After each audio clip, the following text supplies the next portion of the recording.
বাঁধাকপি মানেই যদি আপনার কাছে মাছের মাথা দিয়ে বাঁধাকপির ঘন্ট অথবা সেই একঘেয়ে নিরামিষ বাঁধাকপির তরকারি হয়, তাহলে আজকের এই রেসিপিটা শুধুমাত্র আপনার জন্য।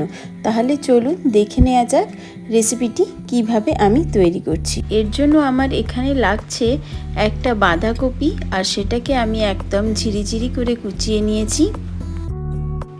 বাঁধাকপিগুলো ভালো করে ধুয়ে জল ঝরতে দিয়েছি। এখন আমি একটা প্যানে 4-5 চামচ মতো তেল দিয়ে তাতে আমি দিয়ে দিলাম হাফ চামচ মতো সর্ষে ফোড়ন, আর দিয়ে দিচ্ছি জিরে ফোড়ন আর শুকনো লঙ্কা।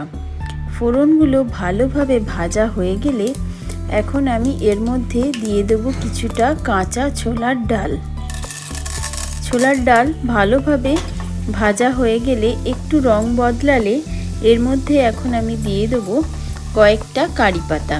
কারি পাতার পরিমাণ এখানে একটু বেশি দিলেই ভালো, কারণ তাতে গন্ধটা খুব সুন্দর হয়। কারি পাতা ভালোভাবে ভাজা হয়ে গেলে এর মধ্যে আমি জল ঝরিয়ে রাখা বাঁধাকপিগুলো দিয়ে দিচ্ছি।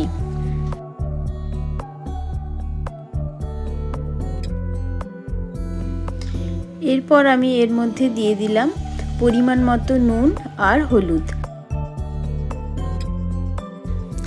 কিছুক্ষণ নাড়াচাড়া করার পরে, মানে নুন হলুদটা ভালোভাবে বাঁধাকপির মধ্যে মিশিয়ে দেওয়ার পরে, আমি মাঝখানটা একটুখানি জায়গা করে নিচ্ছি। আর এখানে আমি এখন দিয়ে দিচ্ছি 2 ঘন্টা আগে থেকে ভিজিয়ে রাখা মুগের ডাল। মুগের ডালটা রান্না শুরু করার ঘন্টা 2 আগে থেকে ভিজিয়ে রাখতে হবে। মুগের ডালটা ভিজে গেলে এখানে একটা অন্যরকম স্বাদ আনবে তরকারিতে। এখানে আমি প্যানের মধ্যেই অল্প একটু জায়গা করে মুগের ডালটা দিয়ে দিলাম, আর কিছুক্ষণ ঢাকা দিয়ে এটাকে হতে দেবো। বাঁধাকপি থেকে যে জল ছাড়বে তাতেই মুগের ডালটা খানিকটা সেদ্ধ হয়ে যাবে।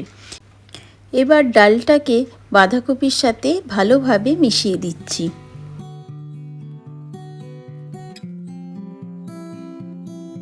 এবার হাতে করে কিছুটা জল নিয়ে বাঁধাকপির উপরে আমি ছড়িয়ে দিলাম।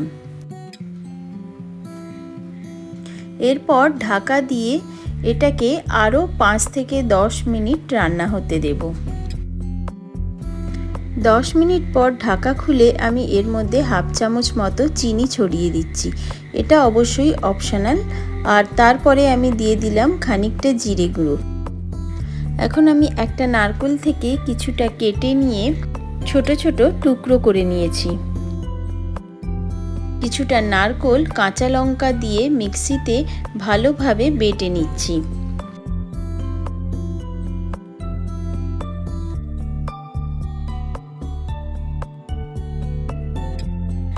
এবার কাঁচা লঙ্কা আর নারকেলের যে পেস্টটা বানিয়েছি সেটা আমি বাঁধাকপির ওপর দিয়ে ছড়িয়ে দিচ্ছি। এবার সম্পূর্ণ জিনিসটাকে ভালোভাবে মিশিয়ে দেবো। নারকেলের স্বাদ আর গন্ধ তরকারির সাথে ভালোভাবে যাতে মিশে যায়, সেই জন্য আমি এখানে 2-1 মিনিট এটাকে ঢাকা দিয়ে রেখে দিয়েছিলাম। তারপরে আমি এর ওপর থেকে কিছুটা কুচিয়ে রাখা ধনেপাতা ছড়িয়ে দিলাম। ব্যাস তৈরি হয়ে গেল একদম নতুন স্বাদের একটি নিরামিষ বাঁধাকপির তরকারি। রেসিপিটি অবশ্যই বাড়িতে বানিয়ে খাবেন। আর ভালো লাগলে একটা লাইক, শেয়ার আর সাবস্ক্রাইব করে আমার পাশে থাকার অনুরোধ রইল। দেখা হবে কোনো একটা নতুন ভিডিওতে। টাটা।